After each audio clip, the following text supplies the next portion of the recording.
Direktur Pelaksana Dana Moneter Internasional atau IMF, Kristalina Georgieva mengatakan ekonomi dunia pada 2023 akan gelap karena menghadapi resiko resesi dan ketidakstabilan pasar keuangan. Dan IMF juga menegaskan prospek ekonomi global gelap gulita mengingat guncangan yang disebabkan oleh pandemi COVID-19, perang antara Rusia dan Ukraina hingga bencana iklim di semua benua. Lantas, apa dampaknya bagi Indonesia? Kita akan mengulasnya untuk Anda bersama 2023 resesi dunia. Dan mari kita lihat bersama, resesi ekonomi adalah momok bagi semua negara di dunia dan fenomena ini memengaruhi sektor pajak, investasi, bahkan kualitas hidup masyarakat. Dan perekonomian global belum sepenuhnya pulih dari dampak pandemi COVID-19. Seperti IMF, Bank Dunia, dan juga Presiden Joko Widodo juga mewanti-wanti adanya ancaman resesi. Dan Pak Jokowi juga menegaskan kembali mengenai resesi global tahun ini sulit dan tahun depan sekali lagi saya sampaikan akan gelap dan kita tidak tahu badai besarnya seperti apa, sekuat apa dan tidak bisa dikalkulasi. Nah, kalau misalnya kita melihat dalam situasi resesi, biasanya perusahaan akan melakukan efisiensi dan salah satunya melalui pengurangan beban gaji karyawan. Alhasil ini pengangguran meningkat akibat PHK. Dan seperti fresh graduate juga akan sulit mencari pekerjaan karena perusahaan berusaha memangkas karyawan. Dan kita akan melihat apa sebenarnya penyebab resesi global. Kita lihat kenaikan laju inflasi dunia ini meningkat. Bukan hanya di Indonesia saja, kita bisa melihat kalau misalnya di negara maju seperti di Inggris, di Amerika Serikat ini kenaikan laju inflasinya sangat-sangat tinggi, ini sudah mencapai rekor tertinggi. Dan untuk menekan laju inflasi sebenarnya banyak sekali bank sentral di semua negara akan menaikkan suku bunga acuannya untuk menekan laju inflasinya. Dan kita tidak boleh lupa apa sebenarnya perlambatan ekonomi. Ini sebenarnya pemicunya adalah COVID-19. Jangan bosan ya dengan COVID-19 ini karena banyak sekali dampak yang kita rasakan saat ini. Dan selain itu kenaikan harga pangan dan juga energi, dampak perang Rusia. Dan ini adalah salah satu alasan utama resesi ekonomi global 2023 adalah perang Ukraina dan Rusia. Pasalnya kedua negara ini merupakan produsen utama komoditas dan juga energi dunia. Akibat perang ini harga komoditas terutama pangan dan juga energi melonjak tajam dengan cepat. Dan harga komoditas akan memengaruhi harga bahan baku di tingkat industri.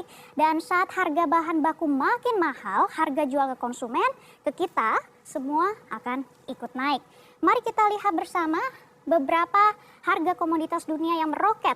Ini kita mempunyai datanya seperti gas alam sudah naik 125,8%, batu bara naik 166%, minyak Brent naik 45,7%, minyak sawit mentah atau CPO ini juga sudah naik 20,9%, gandum, beras naik 55,6%, jagung naik 31,5% dan kedelai juga naik 28,1% dan biji-biji yang lainnya naik 15,5%. Kenaikan harga komoditas ini sebenarnya sangat mendorong inflasi dan kita juga melihat Indonesia sebagai negara komoditas ini sangat penting untuk menyoroti harga-harga komoditas. Dan bagaimana dengan proyeksi pertumbuhan ekonomi skenario resesi global? Kita lihat secara keseluruhan ekonomi global di tahun 2022 ini diprediksi akan bertumbuh 2,8% dan di tahun 2023 ini sangat melihat angkanya ini kita semuanya deg-degan ya, soalnya ini sudah di bawah 1%, yakni 0,5% dan di tahun 2024 mencapai 2%. Ini kita semua lagi pilpres, ini juga sebenarnya akan menjadi sorotan utama kita semua bagaimana nanti presiden selanjutnya menangani ekonomi Indonesia. Dan kita melihat ekonomi negara maju, ini sudah terlihat ada minusnya di sini. Ini juga menjadi sorotan kita semua karena pertama kalinya ekonomi negara maju pertumbuhannya minus di 0,6%. Dan selain itu kita juga melihat ada ekonomi negara berkembang di sini dan Indonesia juga masuk ke kategori negara berkembang di tahun 2022 ini naik 3,5%, di tahun 2023 diprediksi akan naik 1,8% dan 2024 ini pertumbuhannya akan mencapai 3,5%.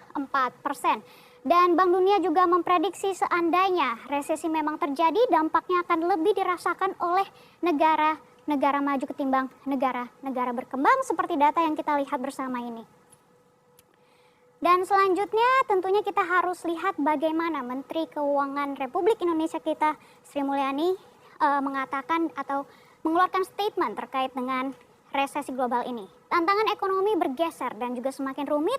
Dahulu didominasi karena pandemi dan sekarang adalah kenaikan harga, pengetatan moneter negara maju yang menyebabkan suku bunga naik dan perlambatan ekonomi ini, dan resikonya juga harus kita waspadai bersama. Dan bagaimana solusinya kita lihat bersama.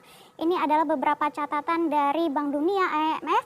Mereka sebenarnya mengeluarkan beberapa saran untuk pemerintah Republik Indonesia untuk menjaga pemulihan ekonomi tetap tumbuh dan daya beli masyarakat terjaga, dan juga APBN dijaga tetap sehat dan kuat untuk menghadapi tantangan resesi global.